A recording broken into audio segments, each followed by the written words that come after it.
Wealth can easily turn one's head so much that one loses control. If feelings are added to this explosive mixture, one can be sure it won't end well. Diona Bola was an immigrant from Jamaica. She had a striking appearance.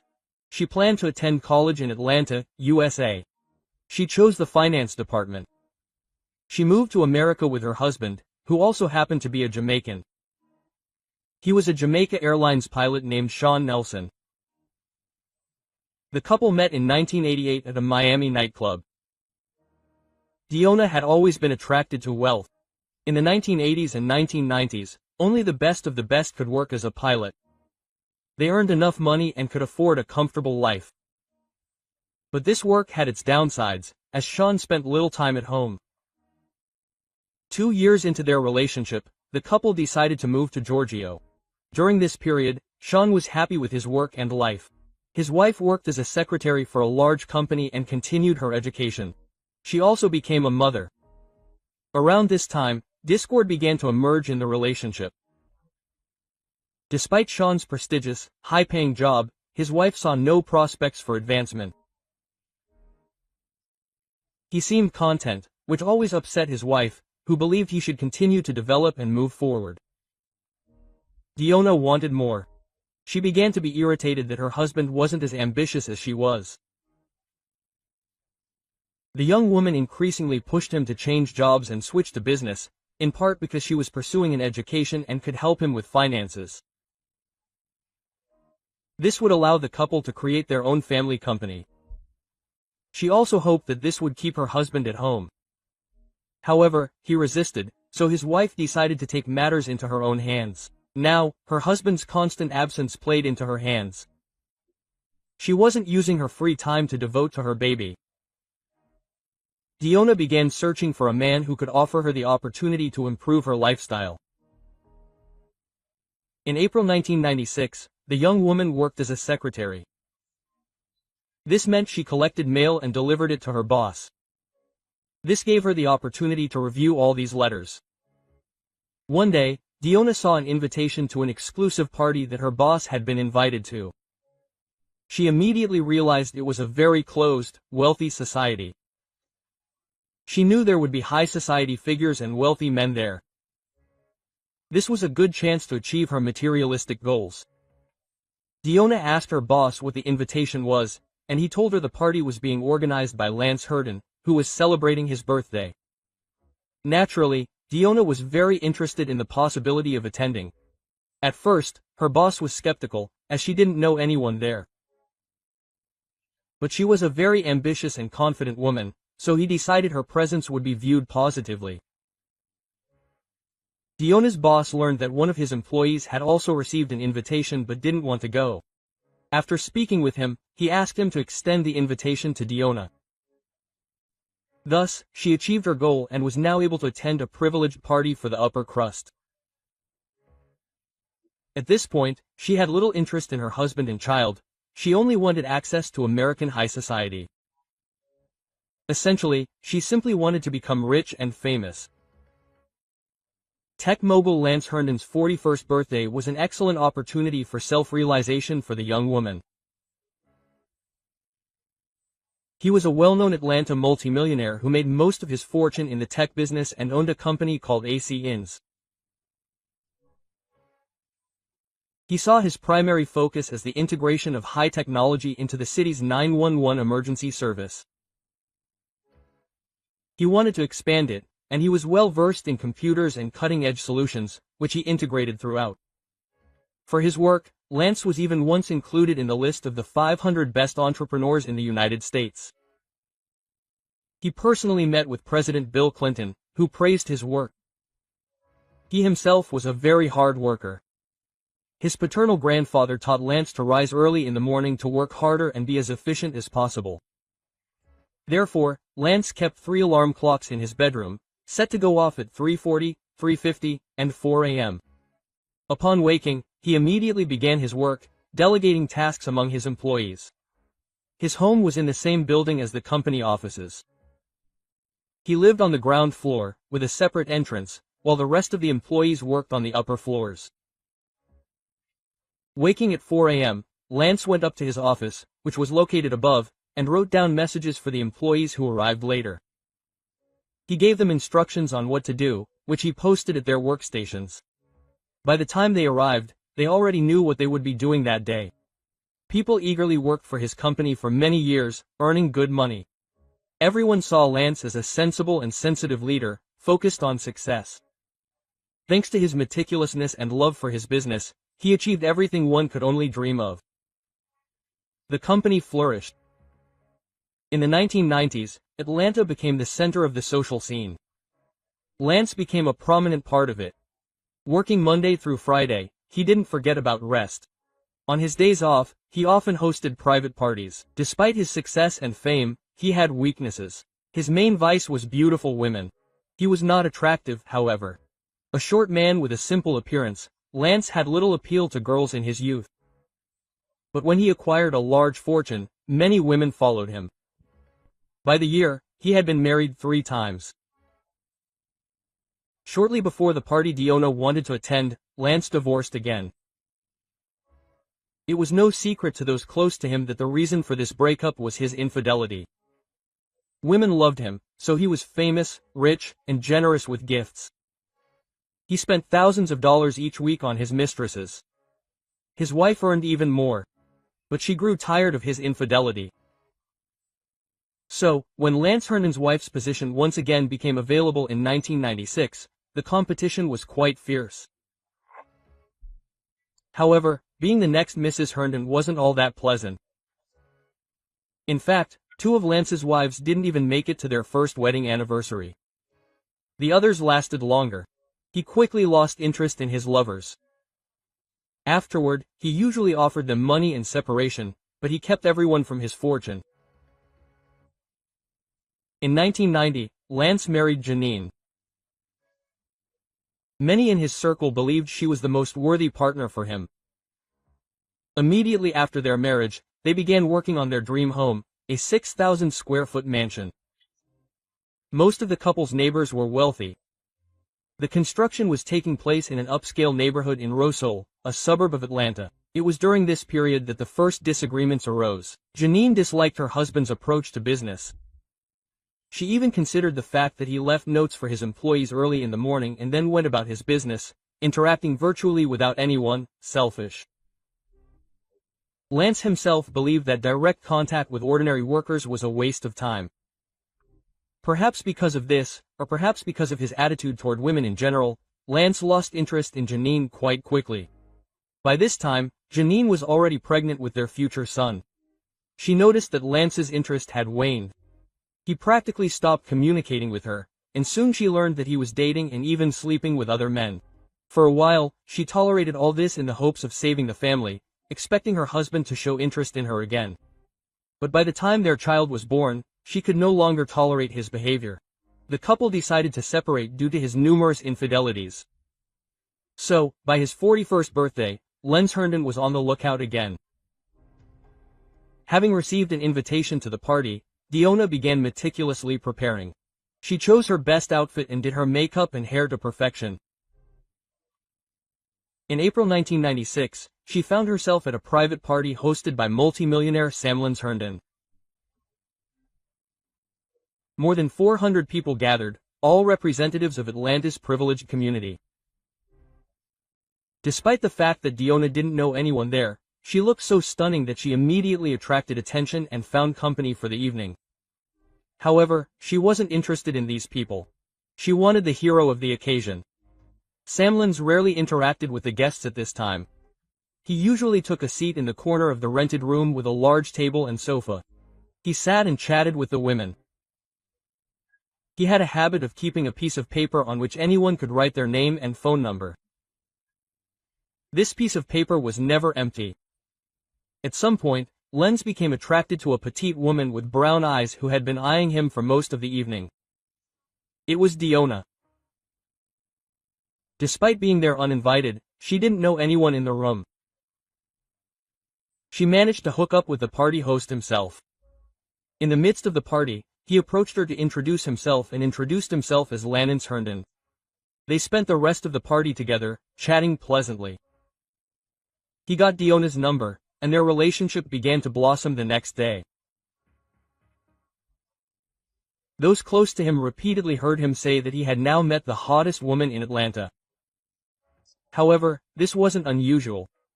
As usual, he not only showered his new lover with compliments but was also generous with gifts. Within a couple of weeks, a new luxury Mercedes appeared in Diona's driveway. The young woman charmed him so much that he seemed to lose his mind. She readily accepted any amount of money. It got to the point where he even gave her his credit card. During this period, she was still married, but her husband and son automatically took second place. Sean, returning from another flight, was surprised to see his wife now driving such an expensive car. He tried to find out where the Mercedes came from, but Dina told him she had a new business coach, LNS, who had become her mentor. He laughed at her old, used car, so he let her drive his sometimes. Dina still wasn't ready to leave her husband, but she couldn't give up her lavish lifestyle. Moreover, her pilot husband was away for weeks on end during flights, so she had plenty of time to enjoy life with her lover. Her husband found her excuse convincing. The car didn't arouse much suspicion, but upon returning from another flight, he learned that his wife had moved into a new, larger house. In response to his questions, she claimed to have been saving for a long time. Of course, this was a lie. Now Sean suspected deception, infidelity, and demanded proof of her savings. But Diona simply avoided answering. The man had serious doubts about his wealthy lover, so he decided to take their child and leave for Jamaica to be with his family.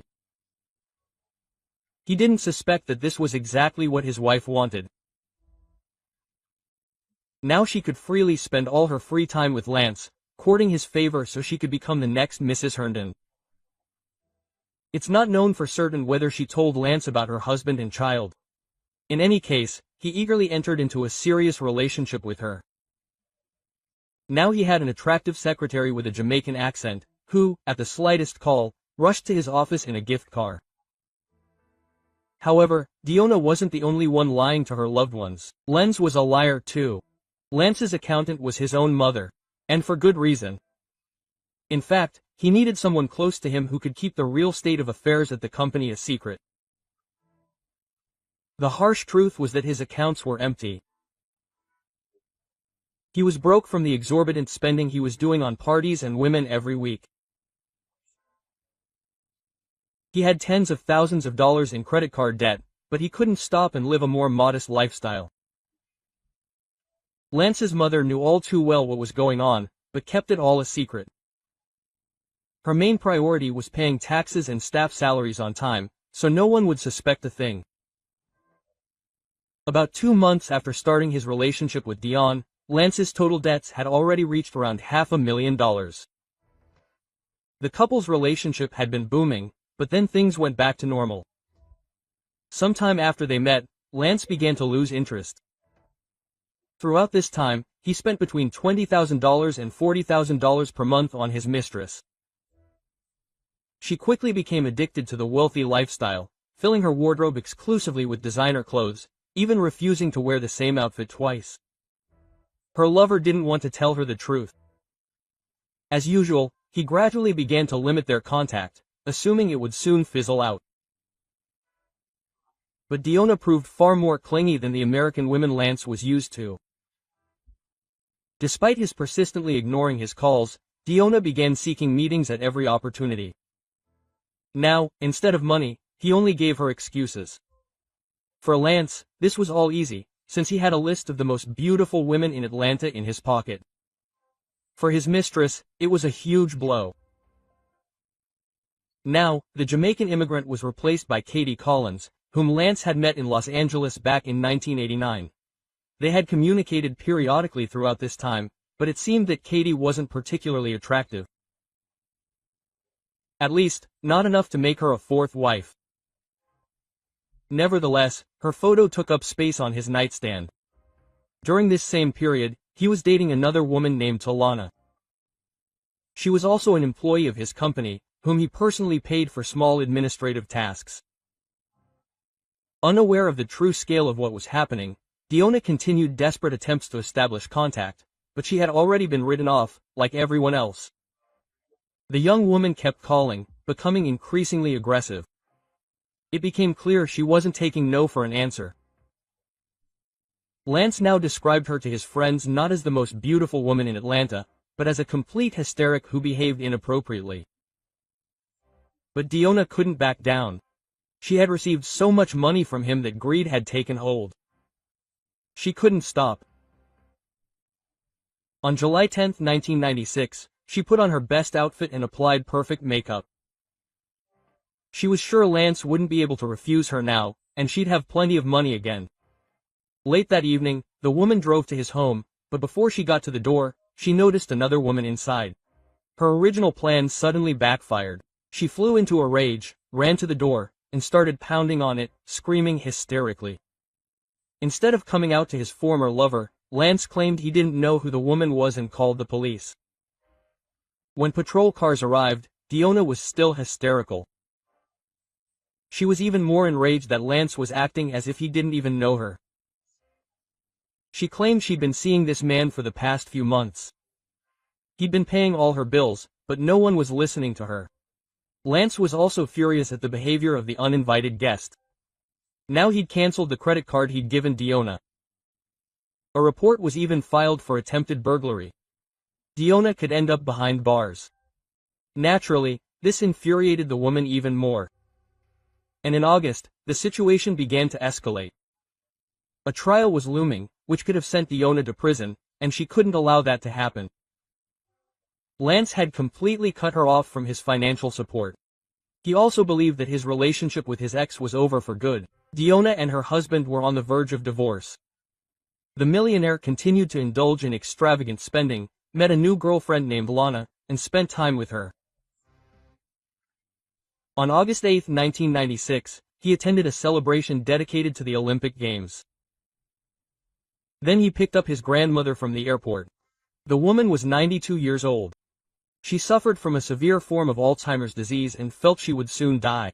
She dreamed of seeing her grandson's large, luxurious house. He was forced to continue working the rest of the day. His ex-wife, Janine, with whom he still maintained a friendly relationship, decided to help with the grandmother. In addition, she continued to work at his company. Then he met Talana, with whom his relationship had also ended. But the friendship continued. He asked her to write an invitation for a future event planned for a new flame. They had already been on several dates. Now Lance wanted to get to know her better. Talana left the office at 10:37 p.m., and when she arrived home at 11 p.m., she received a message from Lance. He had proposed, but she knew it was a joke. Talana called him. They laughed together. After chatting for a few minutes, they both went to bed. The next morning, August 9th, around 8 a.m., the company employees arrived at work. However, this day was very different from all the others, as no one saw the usual instructions written down by the manager. This was very strange. It was so unlike Lance that people were confused and didn't know what to do.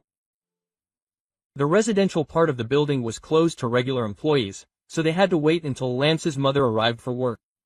The woman went down to the residential part. A loud scream immediately erupted from within. She ran out and began calling 911, having found her son in bed, covered in blood. The operator tried to get more details, but the woman simply couldn't speak calmly. She was so shaken by the bloody sight she had witnessed. When paramedics and law enforcement arrived on the scene, they discovered that 41-year-old Lance Herndon had been murdered. It was too late to help him.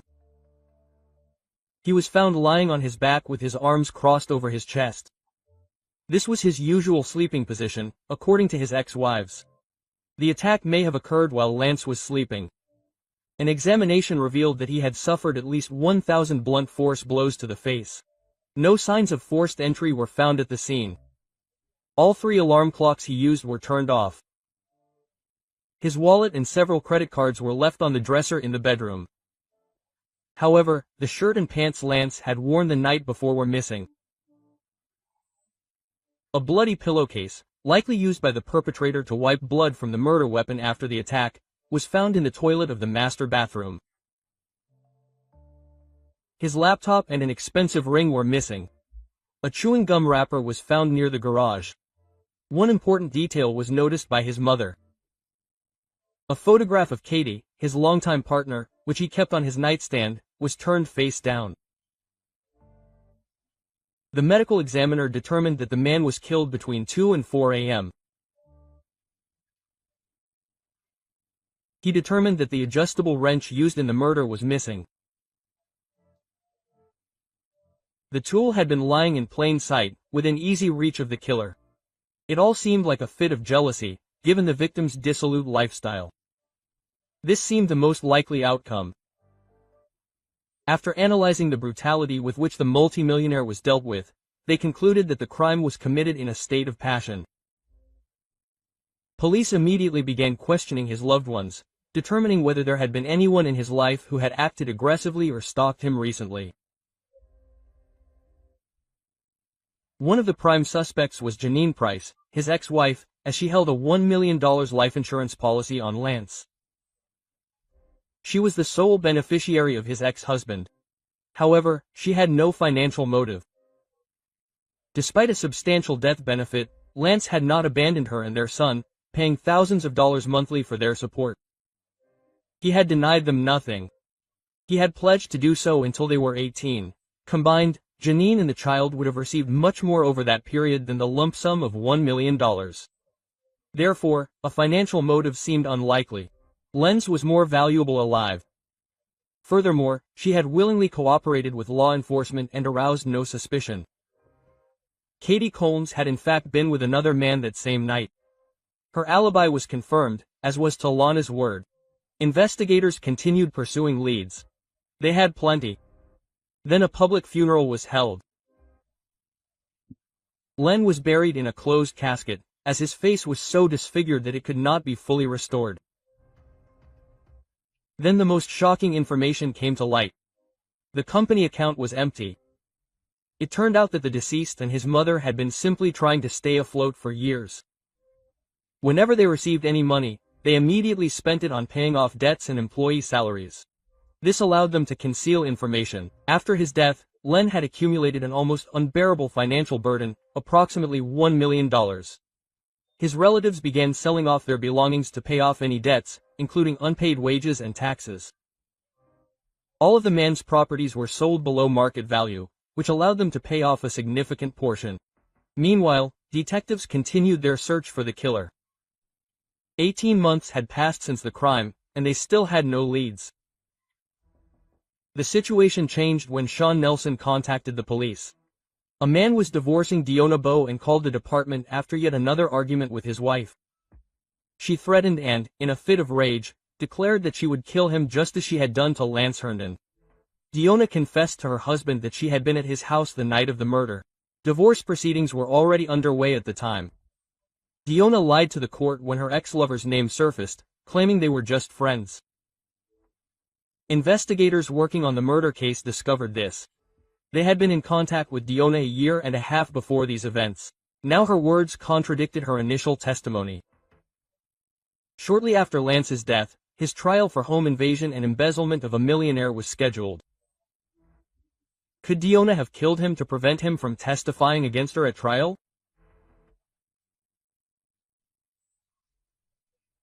The women dug deeper into her past and quickly discovered she had been in a relationship with a multimillionaire, who only finally broke up with her after an incident on July 10, 1996.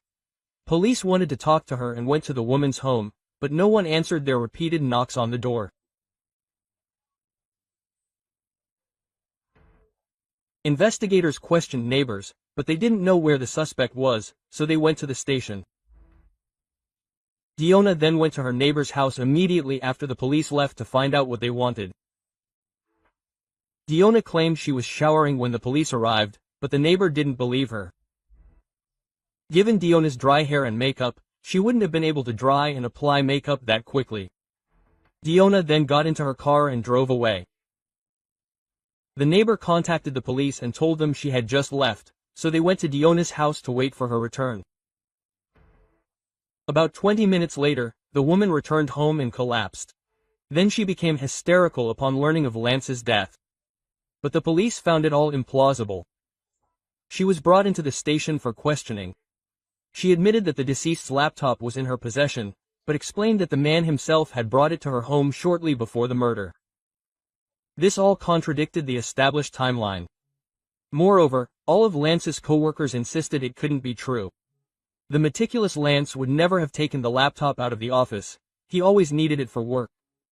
Moreover, he couldn't have handed it over without its case, which was later found in a storage room. Having gotten to the bottom of the matter, in January 1998, 34-year-old Dion Bowe was arrested and charged with first-degree murder. Within the first couple of days of her arrest, she became hysterical, a phenomenon the correctional officers had never encountered before. The reason was Diona's refusal to wear prison attire, believing herself too privileged. She also demanded bottled water. She was eventually able to post $150,000 bail and was released pending trial. Meanwhile, prosecutors worked to piece together all the evidence against Diona. A DNA sample on a bedsheet matched her profile. Furthermore, financial statements, lies, and witnesses were all intended to work against her. A trial was scheduled for 2001. She faced life in prison. Numerous circumstances leading up to the murder were revealed, including Diona's desperate desire to be invited to Lance's party. Everything pointed to her being a gold digger who couldn't stop once she got what she wanted. She wanted more and more. She was also found to have Lance's belongings, stolen from his home on the night of the murder.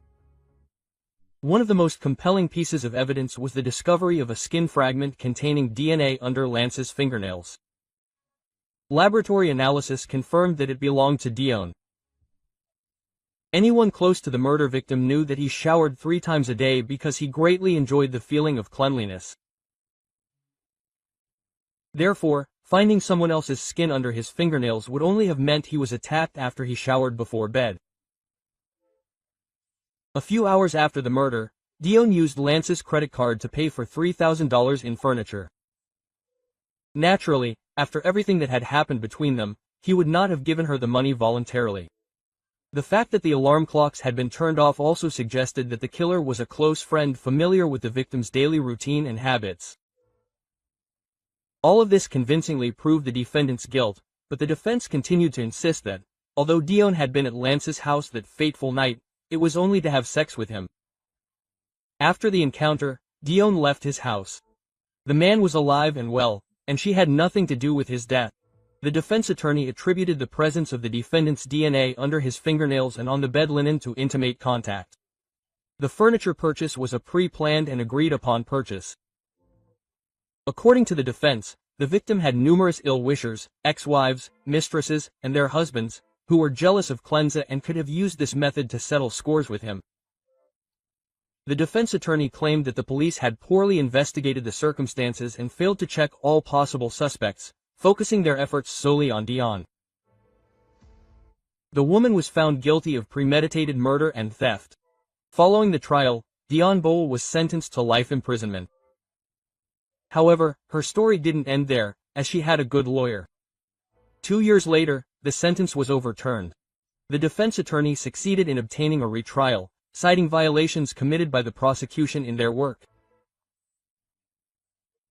They also insisted that crucial evidence, namely hair found at the crime scene, had been neglected and did not match samples from Dion's victim. This meant that another person was the killer. During the second trial, a mistrial was declared and a third trial was scheduled.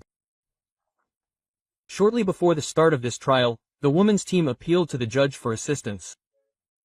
A plea bargain was reached. Diona pleaded guilty to manslaughter, for which she received only 10 years in prison. She was released in July 2011. She still has 10 years of probation remaining. Her fate is unknown.